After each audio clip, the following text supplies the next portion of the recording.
Our next speaker, I had the pleasure of talking to last night over dinner. A fascinating person. Uh, she has very strong expertise in the crossroads between advertising and journalism.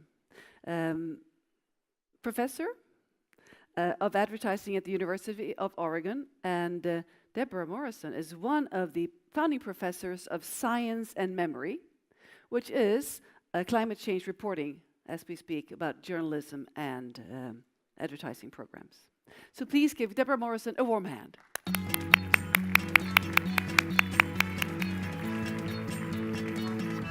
The stage is yours, Deborah. Thank you, thank you.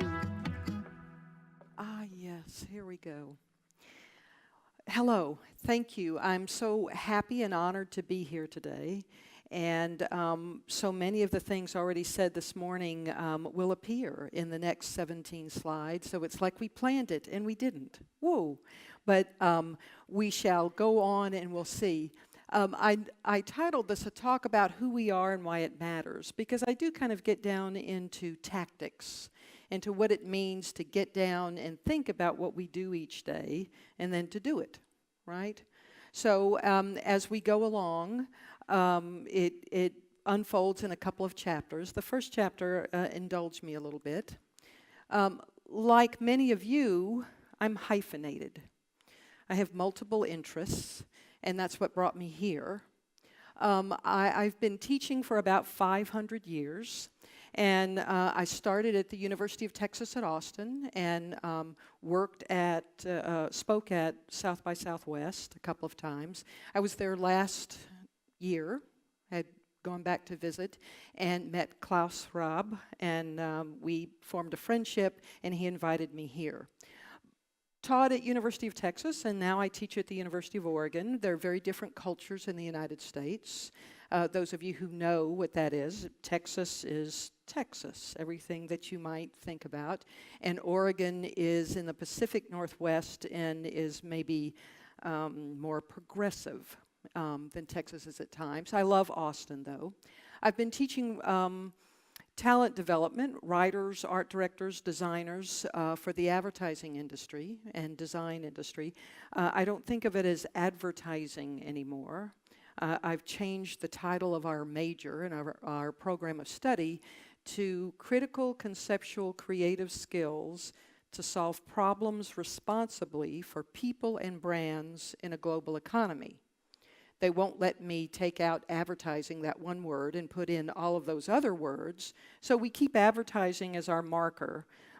But my definition gives them much more permission to go out and do an array of things. And I think, again, in that hyphenate world of being interested in many things, that's how we have to look. We have to reinvent even our titles sometimes.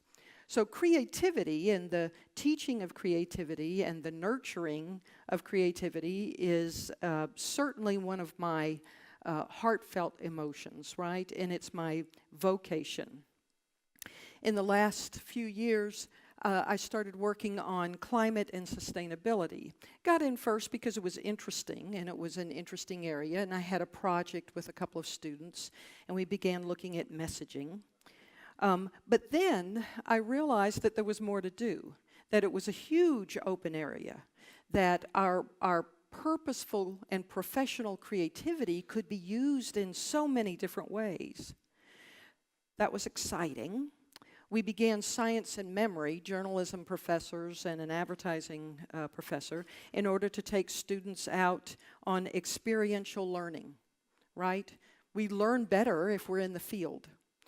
So we went to Alaska and we stayed 3-5 weeks in a 7-bedroom cabin with 20 students. There are many stories that I'll tell you over a bottle of wine, but suffice it to say that when you go out and experience the glacier melting and see what happens to a fishing village that suddenly is affected by 6-degree temperature change in the water and thus fishing, that the stories are robust and meaningful, and they're full of emotion and fact.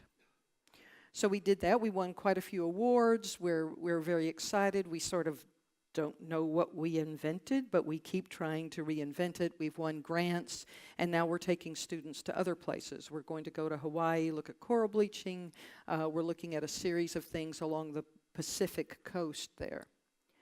And then the third big circle there is I'm writing a book now about brave work in the Anthropocene. This idea that within this new era of people being very human and watching metrics change and our environment change and our conception of what sustainability is change, that brave work is being done. It's being done by creatives, it's being done by policymakers, it's being done by people in activist roles and people who are thrust into roles. So that's an exciting project. And then I find myself in the middle talking to all audiences around those three things. And it's an interesting way. I often have my students put together Venn diagrams of who they are. So I suggest that might be an interesting thing for you to try also. One more indulgence, please. I have to give you the Morrison U.S. election reaction from a couple of weeks ago. And I'm still in heartbreak stage, still in anger stage, very much so. Vow to fight is in there. I go to a dark place. We're so screwed. I don't know what we're going to do. And then I think about the reality that creativity loves tension. Creativity loves problems and obstacles because it helps us overcome things, right? And many of you working in the field, broad field of sustainability, know that this is true, know that that's having something to fight with and for and against makes you better. So I do have that crazy optimism, and I'll talk a little bit about that as we go through. I might also sob, break into uncontrollable sobbing, or curse, and so I'll try to control most of that. A sad fact, climate change is a growth industry, and we know on the negative side of that climate change and lack of sustainability affects cultural, economic, political, geographic, social, creative areas in very robust and bad ways. We know the metrics. We know about warming temperatures, about warming ocean temperatures, about glaciers melting. We know that food distribution and lifestyle will be changed. On the other side of that, we also know that when we see something to a cause, a passion that we can invest in, we know that we fight. We get together. We find ways, and that's a very positive moment.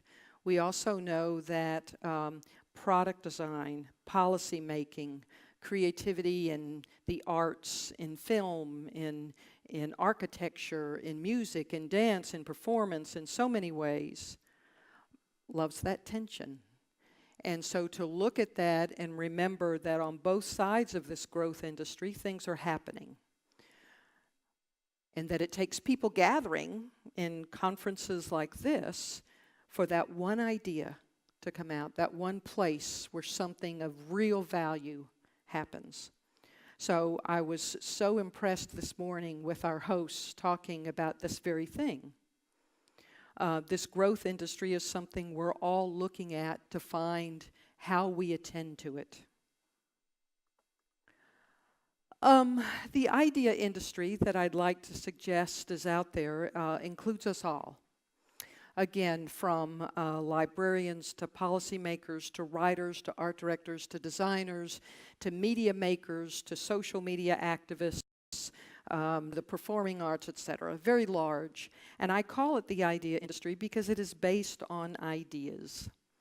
And if something is based on ideas, it means that there's an active, dynamic moment happening. That people must come together in order to make something grow and to seed new ideas. But also it's about being optimistic. There's something about the creative industries that we all know because we work in them. We all know that we don't give up. We don't tell a client, sorry, we really tried to get a great idea there, but we didn't, so send us the check anyway, right? You can't do that. That the reality of being a creative professional in whatever it is that you do it. You go after it. You find a way. And so that idea of being optimistic and solutions-driven is very important. I'm going to check time all the time here. A great tweet I saw the other day, artists and creatives are first responders in dark times. How awesome is that? Isn't that true? It's very Harry Potter-like, but it is indeed what happens, right? And we're seeing that already in the United States. We're seeing it after Brexit. We're seeing it after whatever tumultuous political upheaval happens in the world. But certainly the arts, NGOs, civil service, brands and agencies, creatives, cultural entrepreneurs are invested in the process of giving, of finding a way. I find it fascinating that UN Secretary General Ban Ki-moon came to Cannes Film Festival, the festival of creativity that all the advertising folks go to, last June. And he brought up on the stage the heads of 6 holding companies, big, large advertising agency conglomerates, had them on the stage together, unprecedented, and said, help me. Help me with the Sustainable Development Goals, and in the next decade, let's solve things. And he has their pledge. The power of partnerships in this is remarkable. The power of partnerships and what it can do, even in this room, remarkable. And that when you bring together disparate ideas and various ways and perspectives of looking at the world, things happen. And we know that creatives, with that sense of, yes, I can, oh my goodness, what is there? That is optimistic. So I'm feeling happy right now.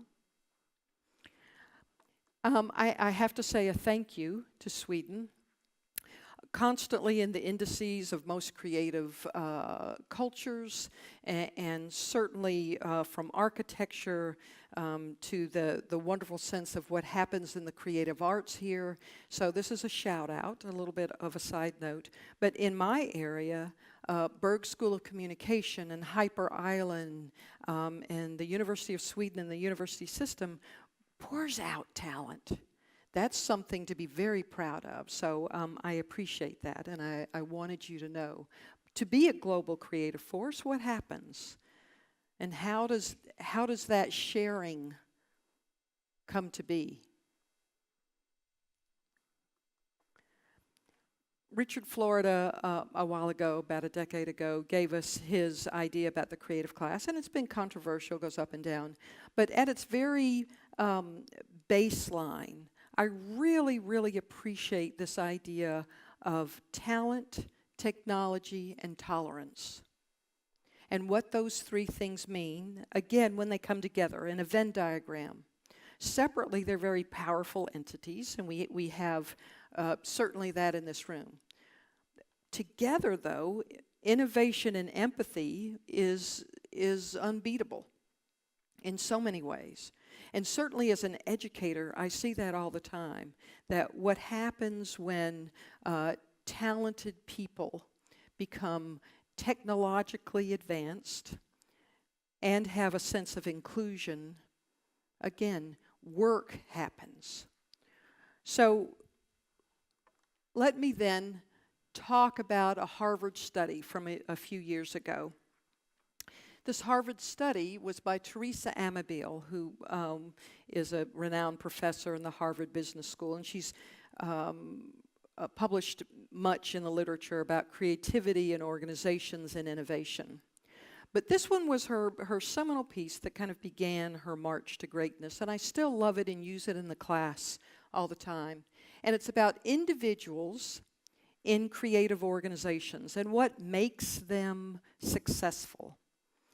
She called it a model for creativity and innovation in organizations. So she did a longitudinal study looking at specific individuals in these very high-end creative organizations, and she found 3 important elements to their success. 1, their domain skill confidence was strong.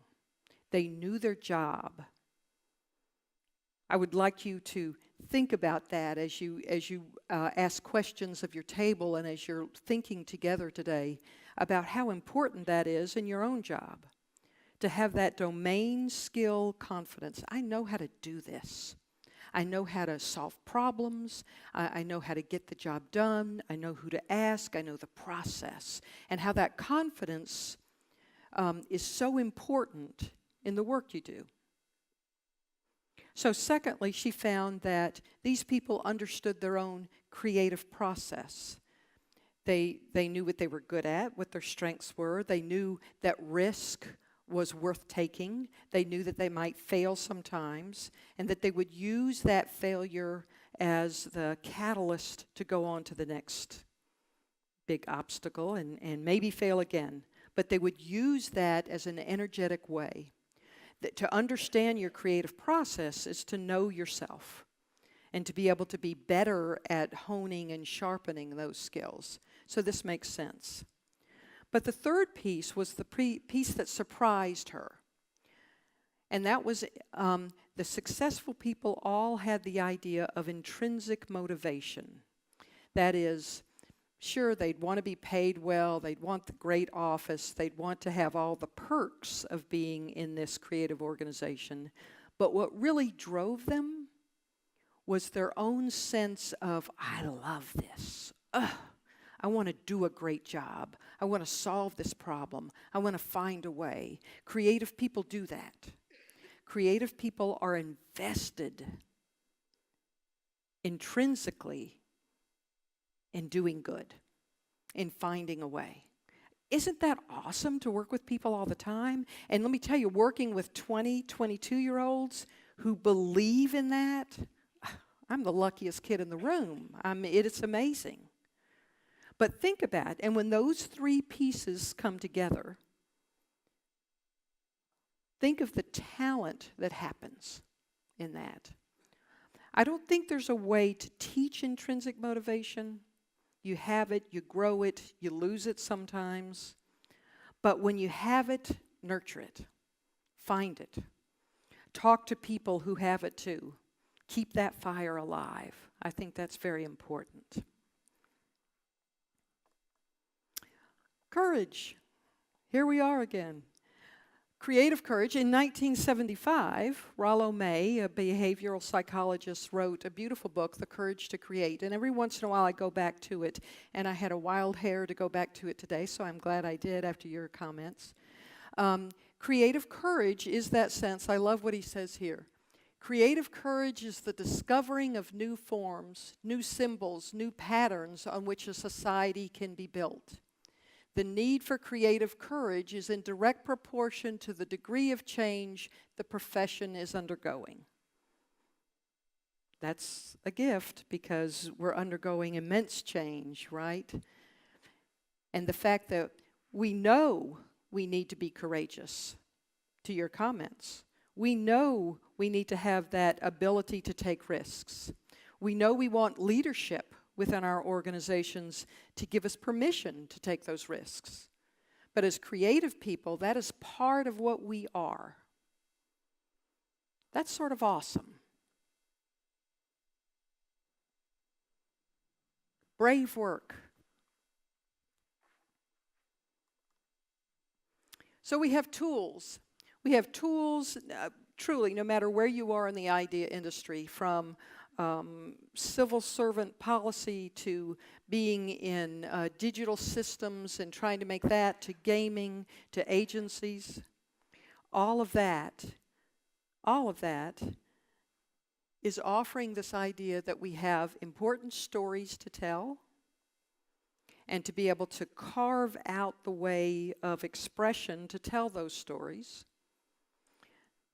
That curiosity is our great tool. Curiosity to find the right information, especially around climate and science. With science literacy declining, and even in some cases missing, right? To be able to have curiosity to find the right information is important. And then courage again, a tool. And so, this is a tool that I use in the class and when I'm consulting with different people and different agencies. And the vertical axis is set. It's an organization, either very large or a team in an organization, all the way to an individual, right? And then the horizontal axis is creative activity and outcomes. And sometimes, I think as creative people, as we're going about our day, I think we forget that there is a difference. That those incremental activities that we know are important but kind of get lost. So informally or formally, I have people put together an assessment. So what kind of incremental, daily creative activity do you pursue? What do you do in a day? And oftentimes then, what happens if there is a creative leap? Something radical in nature. My friend Jonathan Wise, who was a very successful strategist at an advertising agency in London, and began to have a real crisis of confidence and faith in what he was doing to extend consumerism. So he dropped out, went back to school, picked up a sustainability degree, a master's degree, and then took that and began the Comms Lab. He published this tiny, wonderful book, 300 of them, and asked everybody to send them back. I did not. I told him, please don't make me send it back, because now I'm using it in classes and telling people about it all the time.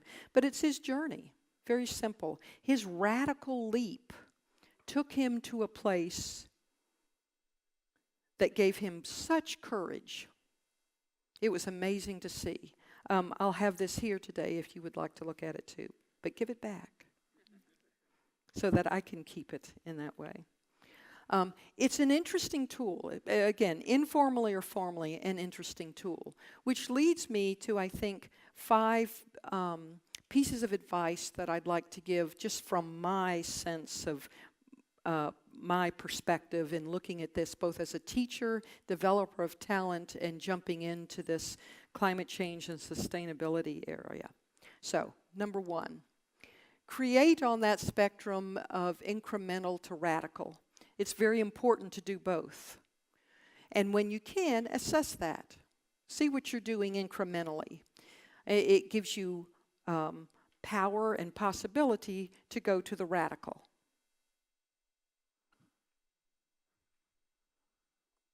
2, connect and create. Another book. Oh, wow. I wish I'd written this. And I mean that as a compliment, and also I'm envious. Andrew Hoffman, who's a professor at University of Michigan in the States, How Culture Shapes the Climate Change Debate. Awesome, awesome, simple, bright book. And in it, he says, he gives these 3 powerful moments. 1, he says, develop powerful advocates. That's what UN Secretary General Ban Ki-moon did. He developed powerful advocates. And when he did that, he extended his reach. Secondly, evocative framing. How to have a message that has both fact and emotion. How to develop those in such a way that they are connective. It isn't easy, and there are many other books and many other lectures to be given around that, but the idea is that a true framework to connect an audience to a message means that you really have to work at it. You have to think about a single most important thought. And then finally, receptive audiences. Audiences for our messages aren't always receptive. So how do you frame that idea find an audience, and then nurture it. Don't give up.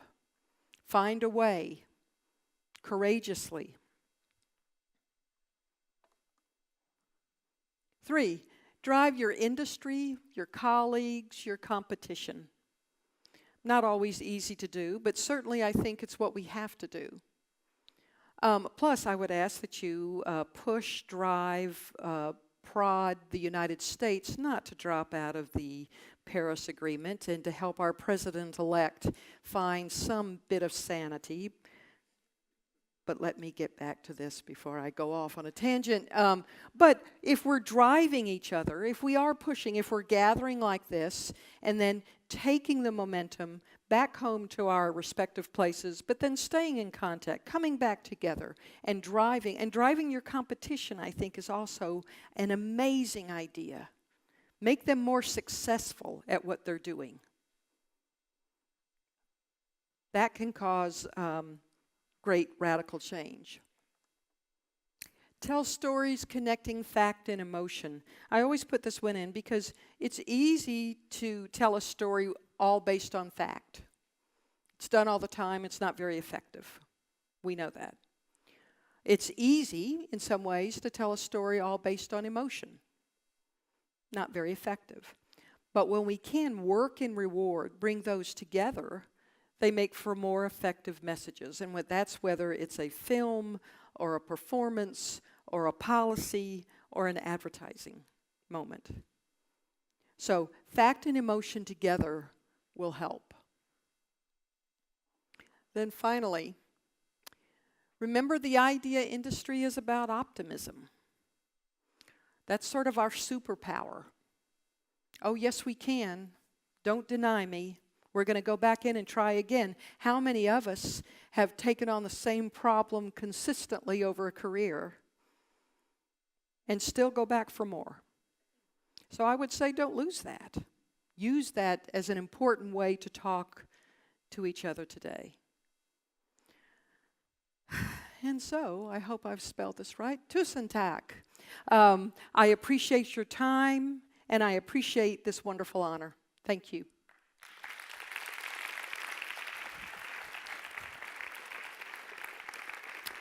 Thank you so much, Deborah.